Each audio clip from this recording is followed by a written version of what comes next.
चलिए, इस वक्त हमारे साथ रामदास अठावले जी यूनियन मिनिस्टर हमारे साथ मौजूद है और जम्मू के दौरे पर हैं और इनसे बातचीत करेंगे। अठावले साहब, आपका बहुत बहुत शुक्रिया हमारे चैनल में।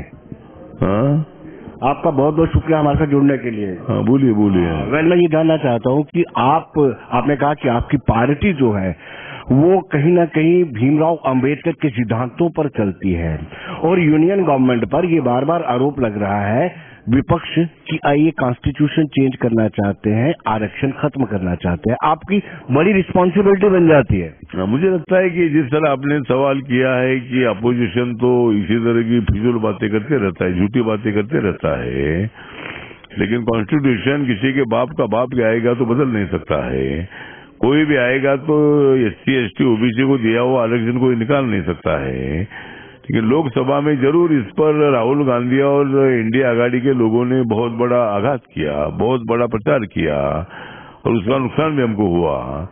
लेकिन जिस तरह संविधान की बात है, नरेंद्र मोदी जी संविधान को बदलने का विषय नहीं आता है। नरेंद्र मोदी संविधान को मजबूत कर रहे हैं, वो संविधान को माथा टेककर शपथ लेते हैं, बाबा साहब के सभी मेमोरियल काम पूरे करते हैं। वो नरेंद्र मोदी कैसा संविधान बदल सकते हैं? तो किसी को संविधान बदलने का अधिकार ही नहीं है। लेकिन झूठा प्रचार करके लोगों का वोट लेने का प्रयत्न लोकसभा में हुआ। लेकिन आपको मालूम होगा कि उसके बाद जो भी चुनाव हुए, हरियाणा का चुनाव हुआ उसमें बीजेपी को सफलता मिली, महाराष्ट्र का चुनाव हुआ उसमें बड़ी बहुत ही हैट्रिक हुई, 288 सीटों में से 237 सीटें हमारी चुनकर आई। उस चुनाव में संविधान बदलेगा, आरक्षण जाएगा, प्रचार नहीं चला, ये भी प्रचार चलाया था। और इसी तरह दिल्ली का जो चुनाव हुआ, दिल्ली के चुनाव में भी आम आदमी पार्टी को बहुत बड़ा झटका देने का काम किया है। 70 सीटों में से 48 सीटें बीजेपी ने जीत ली है। तो इसी तरह मुझे लगता है कि लोगों के ध्यान में अभी आ गया है। तो इसीलिए आपका जो सवाल है कि भाई मैं मोदी साहब के साथ इसलिए हूँ कि मोदी साहब संविधान को बिल्कुल बदलने वाले नहीं है, मोदी साहब सभी आरक्षण निकालने नहीं वाले, इसलिए मैं उनके साथ हूँ। अठावले साहब, ये संविधान की प्रतियां लेकर के क्यों घूमते हैं? वो ये गुमराह करना चाहते हैं। कांग्रेस के लोग कॉन्स्टिट्यूशन लेकर के यहाँ भी जाते हैं, कॉन्स्टिट्यूशन लेकर जाते हैं। मुझे लगता है कि कांग्रेस के लोग जहाँ भी जाते हैं वो वहाँ कॉन्स्टिट्यूशन का मुद्दा ले रहे हैं। आप लोगों को मालूम है कि पहले जमाने में यह घोटाला हुआ, वह घोटाला हुआ, इस तरह की न्यूज आती थी। और अभी 10 सालों के 10 साल 9 महीने हो रहे हैं। नरेंद्र मोदी सरकार पर एक आरोप ऐसा नहीं है कि भाई वहाँ कोई ऐसा घपला हुआ है। इसीलिए कांग्रेस पार्टी को बहुत बड़ा धक्का है कि भाई मोदी जी तो बहुत ताकत से आगे बढ़ रहे हैं। 3 साल वो प्रधानमंत्री बन गए, तीसरी बार प्रधानमंत्री बन गए हैं। इसीलिए कांग्रेस सत्ता के बिना नहीं रह सकती है। जिस तरह पानी के बाहर आने वाली मछली तो तड़पती है, वैसा कांग्रेस पार्टी तो तड़प रही है। और राहुल गांधी ऐसा तड़प रहे हैं कि भाई वो झूठे आरोप करके बीजेपी को बदनाम करना चाहते हैं। और संविधान को सामने रखकर जिसने जो शपथ ली है, ऐसे लोग कैसा संविधान बदल सकते हैं? इसीलिए अभी लोगों के ध्यान में आ गया है कि इनके प्रचार में कोई दम नहीं है और मोदी जी भी कोई कम नहीं है। तो इसीलिए मुझे लगता है कि ये कांग्रेस का आरोप झूठा है और ये झूठे आरोप से उनको बिल्कुल फायदा होगा नहीं। अठावले साहब, आप कितना बदलाव देखते हैं 5 अगस्त 2019 के बाद जम्मू कश्मीर कितना बदलाव हुआ है?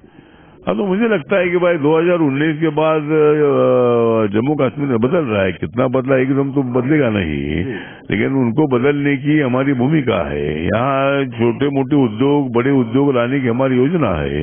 यहाँ के बेरोजगारों को न्याय देने की हमारी योजना है। यहाँ के किसानों को भी पूरा सहयोग देने की हमारी योजना है। यहाँ की जो महिलाओं को साथ देने की हमारी योजना है। तो स्लोली साइलेंटली हमारा प्लान ऐसा है कि भाई जम्मू कश्मीर के हर व्यक्ति को न्याय मिलना चाहिए, चाहे वो कि हिंदू हो या मुसलमान हो या दलित हो, सभी वर्गों को न्याय देने के लिए हमारी सरकार काम करती रहेगी। और स्लोली साइलेंटली यहाँ पूरा बदलाव दिख रहा है। यहाँ का आतंकवाद 99% खत्म हो चुका है। एक आधी मुठभेड़ होती है, लेकिन टूरिस्ट की संख्या कम से कम 2 करोड़ 50 लाख से ज्यादा टूरिस्ट अभी तक इधर आए हैं और टूरिस्ट संख्या बढ़ती जा रही है। तो इसीलिए मुझे लगता है कि जम्मू कश्मीर का भविष्य बहुत अच्छा है और हम जम्मू कश्मीर को मजबूत जम्मू कश्मीर बनाएंगे, ऐसा मोदी सरकार का विश्वास है। अठावले साहब को लगता है कि जो SC/ST के एट्रोसिटी के लेकर के कानून बना है, उन पर जो जातियां होती हैं उनको लेकर के कानून बना है, जो SC/ST के खिलाफ कोई जातियां होती है, एट्रोसिटीज होती हैं, उसके खिलाफ एक कानून बना है, लेकिन अब जब खबरें आती हैं कि किसी SC को ऐसे किया गया, ST के साथ ऐसा किया गया, अठावले साहब को कितना दुख लगता है? अब तो मतलब शेड्यूल कास्ट और शेड्यूल ट्राइब के लिए एट्रोसिटी एक्ट 1989 बना है, और दलित आदिवासी पर जब अत्याचार होता है तो उस अत्याचार के कानून के मुताबिक कार्रवाई होती है। तो एट्रोसिटी एक्ट जो है ये दलितों को न्याय देने के लिए एट्रोसिटी एक्ट है।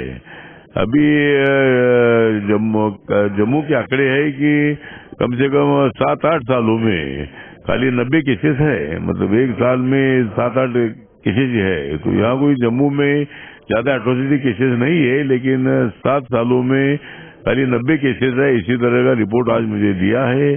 तो आज भी दलितों पर अत्याचार हो रहा है। बाकी के राज्यों में काफी ज्यादा अत्याचार है, लेकिन उस अत्याचार को खत्म करने के लिए मेरा मंत्रालय काम करता है, लोगों को समझाता है, लोगों को न्याय देने का काम करता है, और समाज एक साथ आना चाहिए। इसके लिए इंटरकास्ट मैरिज को बढ़ावा देते हैं। अभी तक कम से कम 2 लाख से ज्यादा लोगों को हर साल में इंटरकास्ट मैरिज होते हैं, और उनको 2,50,000 रुपए मदद देने की स्कीम हमारे मंत्रालय की है। तो उसमें भी बढ़ोतरी करने का हमारा विचार है, लेकिन एक स्कीम बहुत अच्छी है और समाज को जोड़ने वाली स्कीम है। अठावले साहब 5 साल हो गए, अब आपको लगता है कि रियासत का दर्जा दे देना चाहिए, स्टेटहुड दे देना चाहिए? मुझे लगता है कि जम्मू कश्मीर को स्टेट का दर्जा देने की अनाउंसमेंट माननीय अमित शाह साहब ने 370 आर्टिकल हटाने के वक्त जो उनका भाषण हुआ था, उसमें उन्होंने लोकसभा में आश्वासन दिया था।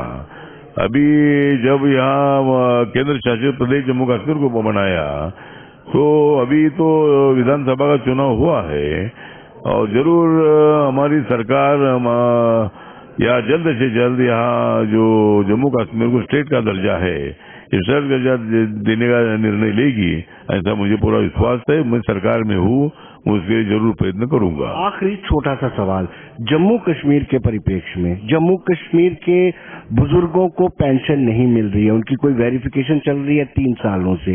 दिव्यांग लोग कहते हैं कि हमको जितना पूरा कोटा मिलना चाहिए वो नहीं मिल रहा है। क्या आप इंटरवेन करेंगे, इनको जो इनकी डिमांड्स है उनको फुलफिल करवाएंगे? हाँ, तो मतलब दिव्यांग जनों को और सीनियर सिटीजन को पेंशन देने की हमारी स्कीम है, और हर साल हम पैसा हर राज्य को देते हैं। तो जम्मू कश्मीर के लिए भी वो पैसा ऑटोमेटिकली इधर आता है। इस साल के बजट में कम से कम जो इस साल का बजट हमारा 50 करोड़ 65 लाख का बजट है, उसमें डिफेंस के लिए सबसे ज्यादा 6 लाख से ज्यादा बजट है, और मेरे मंत्रालय का बजट 1,68,000 करोड़ का है।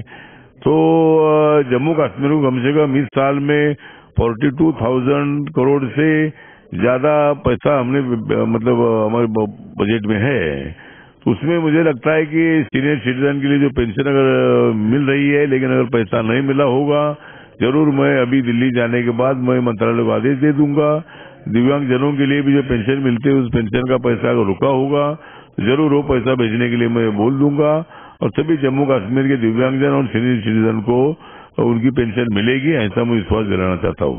खालिद साहब, बहुत बहुत शुक्रिया आपका। तो दर्शकों, आपने देखा कि जम्मू कश्मीर के परिप्रेक्ष्य में जो भी समस्याएं आ रही हैं, उसको लेकर के अठावले साहब ने ये यकीन दिलाया है कि जल्द ही उनकी समस्या का निर्माण किया जाएगा, और साथ साथ उन्होंने कहा कि बुजुर्गों की पेंशन जो रुकी हुई है उस पेंशन को भी दिया जाएगा। उन्होंने कहा कि वक्त आ गया है कि स्टेटहुड का दर्जा दिया जाना चाहिए, लेकिन गृहमंत्री अमित शाह ने आश्वस्त किया है कि स्टेटहुड का दर्जा दिया जाएगा, और वाकई में स्टेटहुड का दर्जा दिया जाएगा।